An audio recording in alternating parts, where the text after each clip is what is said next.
Yo l'équipe, c'est Flip, j'espère que vous allez bien. Bon, pour les Parisiens, évidemment, je ne vous pose pas la question. Comme moi, vous devez être extrêmement déçus. J'ai pris la décision de faire un débrief à chaud. D'habitude, je me suis dit que j'en ferais jamais parce que je préfère soit re-regarder le match ou méditer un petit peu sur le match, réfléchir le matin et faire une vidéo un petit peu plus montée. Mais pour le coup, j'avais tellement de choses à dire et je l'ai annoncé sur Twitter dès la mi-temps. Je vais faire un débrief à chaud ce soir parce qu'il y a pas mal de choses à dire.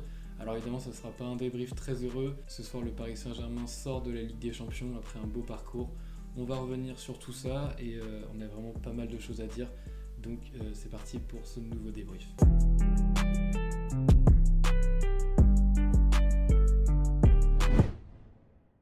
Alors du coup, on va débriefer cette nouvelle défaite du Paris Saint-Germain. Après une défaite 2-1 au Parc, on vient perdre 2-0. Au match retour, ça fait un score de 4-1 cumulé, ça fait très mal, on y reviendra, mais pour l'honneur, on aurait aimé au moins un but sur le deuxième match.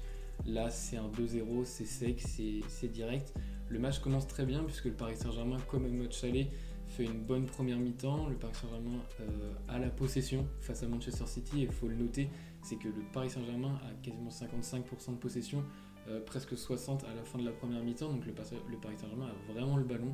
Le Paris Saint-Germain se procure des actions, mais comme je l'ai dit sur Twitter à la mi-temps, Paris ne se procure pas de vraies actions. Paris pêche dans le dernier geste.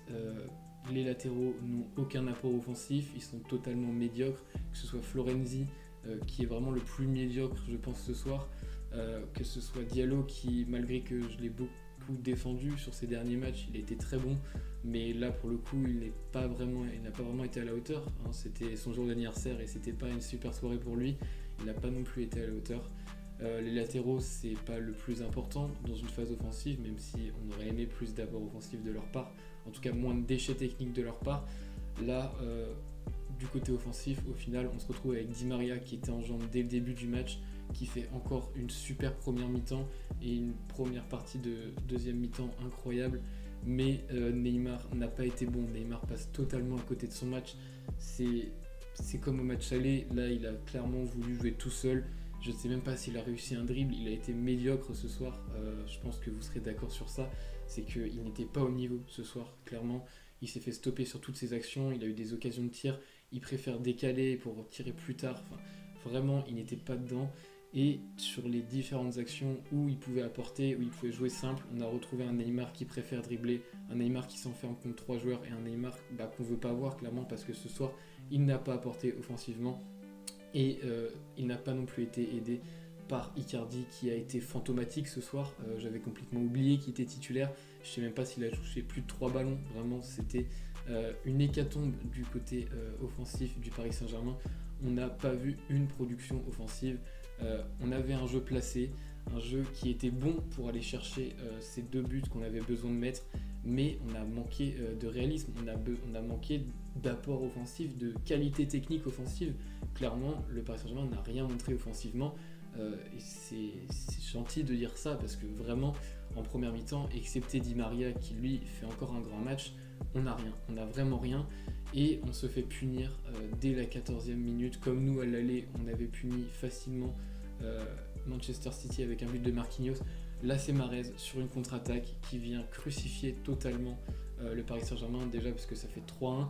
À ce moment-là, évidemment, qu'avec 2 buts, on peut toujours aller chercher les prolongs, mais c'est pas la même configuration parce que tu as un but, tu perds déjà 1-0, donc mentalement c'est pas la même chose, même si on a vu, ils se sont pas retranchés dans leur défense, les Parisiens ont continué d'attaquer.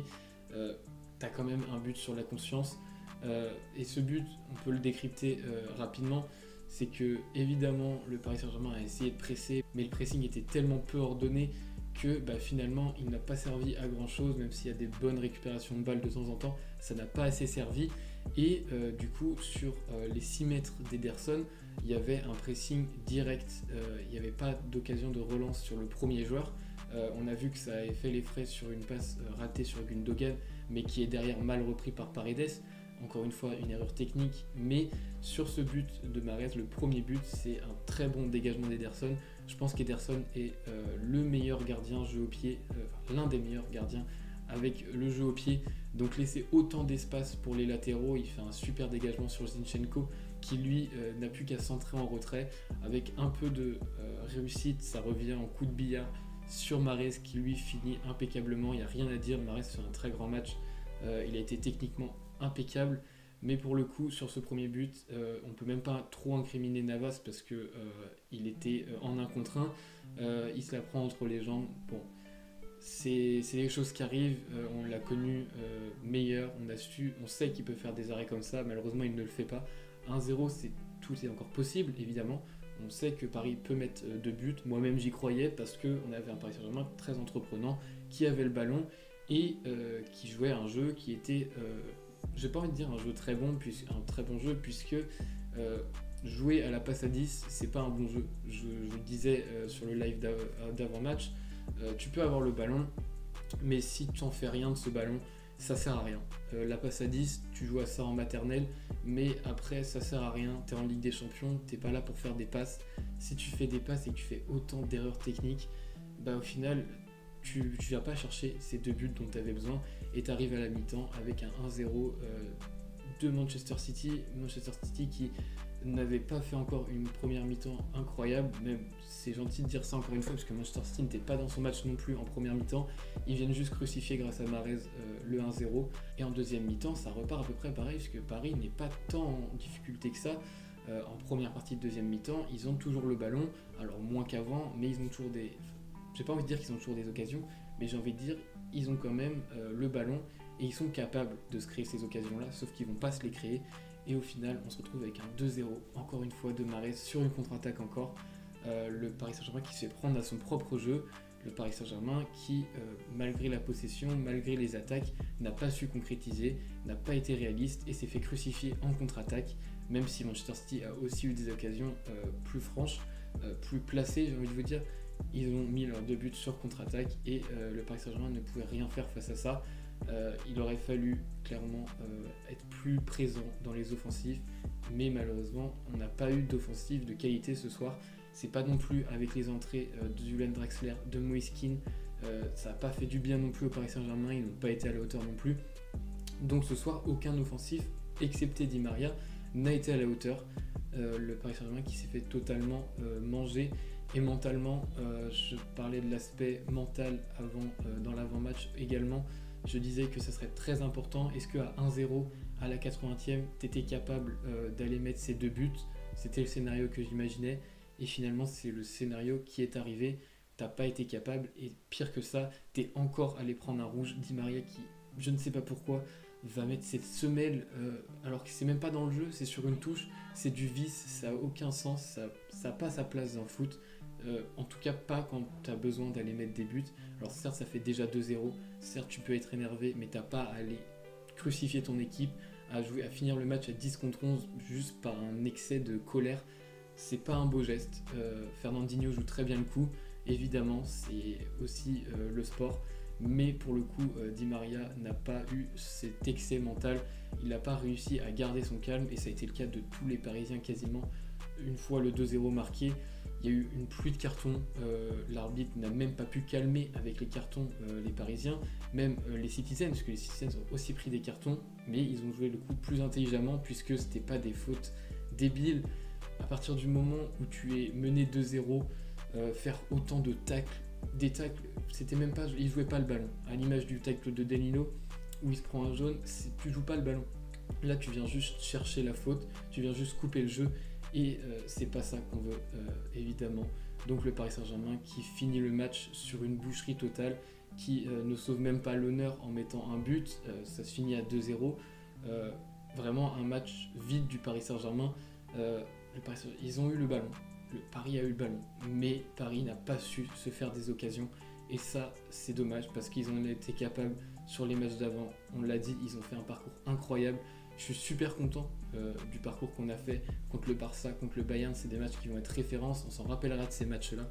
Mais sortir de cette manière contre Manchester City, c'est difficile à tolérer parce que là, ils n'ont pas sauvé l'honneur. Ils n'ont vraiment pas sauvé l'honneur.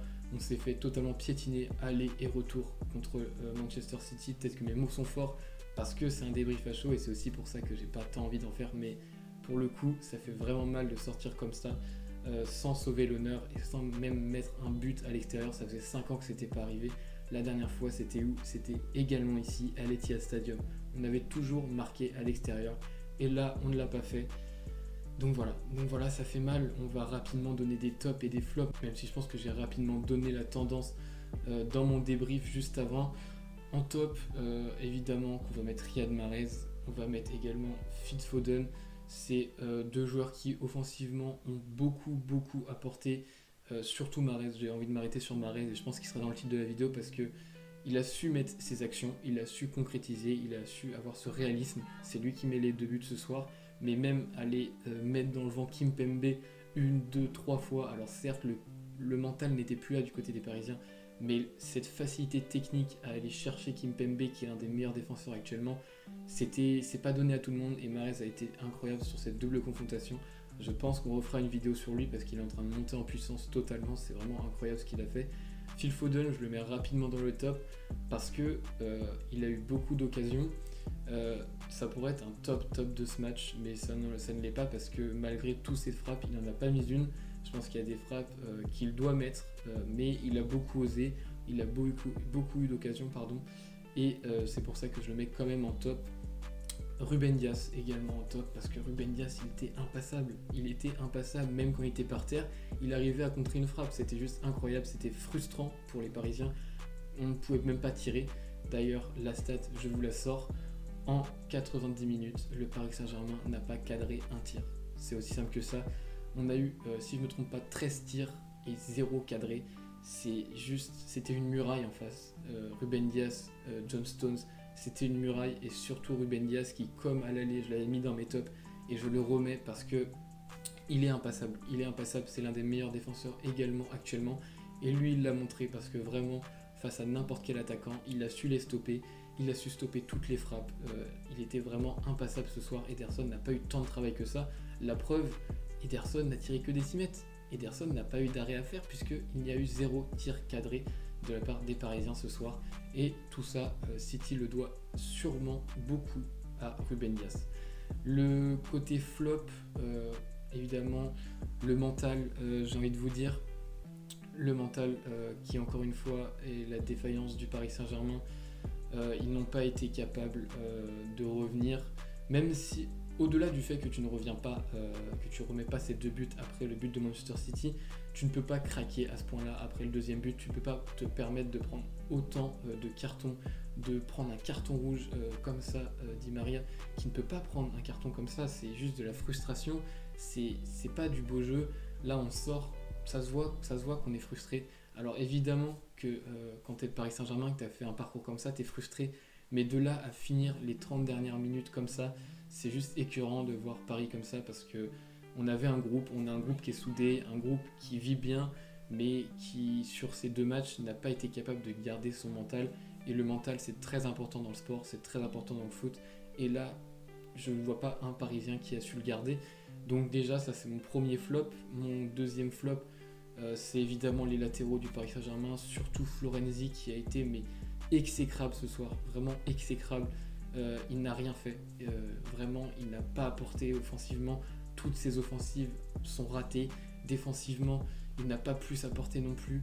Je pense que Colin Dagba aurait dû être titulaire ce soir, parce qu'il aurait minimum apporté défensivement, et offensivement quand il est rentré il a peut-être fait 2 offensives qui étaient à la limite un petit peu mieux que celle de Florenzi, et encore c'est pas énorme, mais c'est pour ça de plus. Diallo sur son côté, on l'a dit, qui n'a pas non plus été impérial, Bakker qui rentre pareil, pas impérial. En tout cas voilà, les latéraux, il va falloir faire quelque chose cet été, parce que les latéraux du côté du Paris Saint-Germain c'est pas au niveau. Même si Diallo monte en puissance, ça ne suffit pas, on est le Paris Saint-Germain. Si on veut aller chercher cette finale, on a besoin d'avoir des top latéraux, et surtout d'aller chercher un top latéral droit, parce que j'aime bien Florenzi, ça a l'air d'être quelqu'un de super gentil, qui s'implique, mais il n'a pas le niveau du Paris Saint-Germain. Il a le niveau de Ligue 1, c'est une doublure si vous voulez, mais il n'a pas le niveau de la Ligue des Champions, ça c'est sûr. Et j'espère que si son option d'achat est levée, il sera qu'une doublure, parce que vraiment là ça serait déjà une erreur de lever son option d'achat, mais ça on en reparlera plus tard. Et dernier flop du côté de Paris, c'est Neymar, parce que Neymar m'a tellement déçu sur cette double confrontation. les beaux discours, j'ai envie de mourir sur le terrain, je ferai tout pour le club. Au final, que ce soit sur le match aller ou sur le match retour, il n'a rien fait, il n'est pas mort sur le terrain, il est mort dans son jeu, il s'est tué tout seul, il a vraiment rien apporté, il a dribblé, il a dribblé dans le vent puisque à chaque fois il y avait 3 joueurs sur lui et il libérait pas, il jouait pas simple, donc c'est pas ce Neymar là qu'on veut jouer, c'est évidemment un flop ce soir. Sur la dernière partie, on va donc parler de la suite. Bon, c'est un peu une ironie puisque là pour le coup on va pas parler de suite, il n'y a pas de qualification. Paris Saint-Germain qui s'arrête en demi-finale. Évidemment qu'en tant que supporter parisien on est triste, mais voilà, il faut penser maintenant à l'avenir.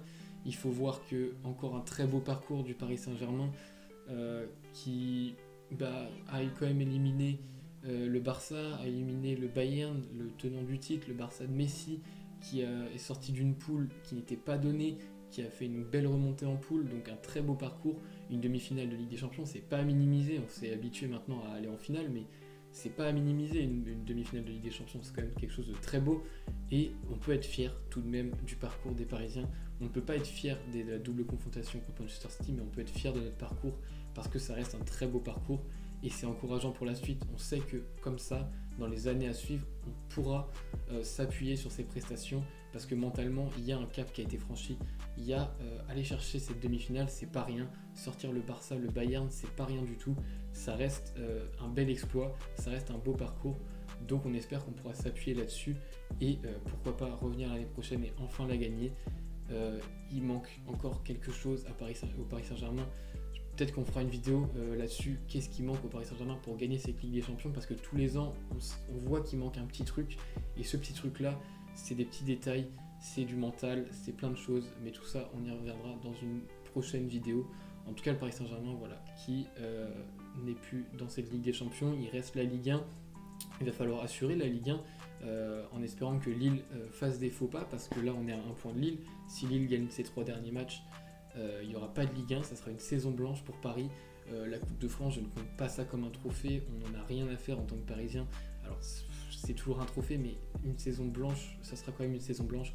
Ni Ligue 1 ni Ligue des Champions, ça serait vraiment nul. J'ai envie de vous dire, c'est vraiment pas au niveau du Paris Saint-Germain, surtout la Ligue 1.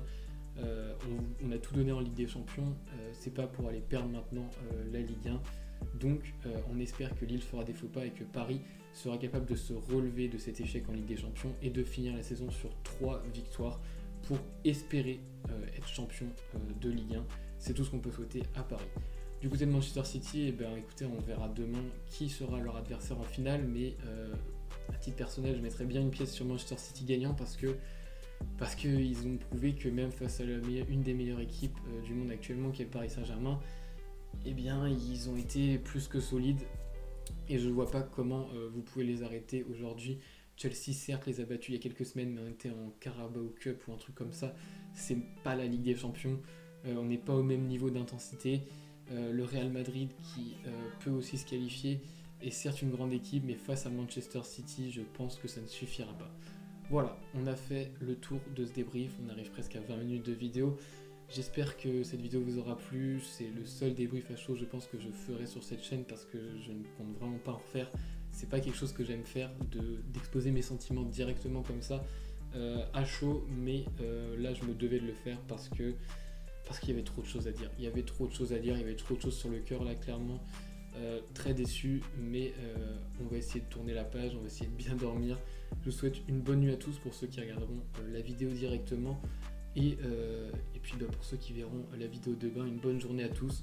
On se retrouve j'espère au plus vite pour une nouvelle vidéo, pourquoi pas pour un live commenté sur Chelsea Real, mais tout ça je vous redirai tout ça sur Twitter, donc n'hésitez pas à venir me suivre et sur ce je vous dis à la prochaine pour une nouvelle vidéo.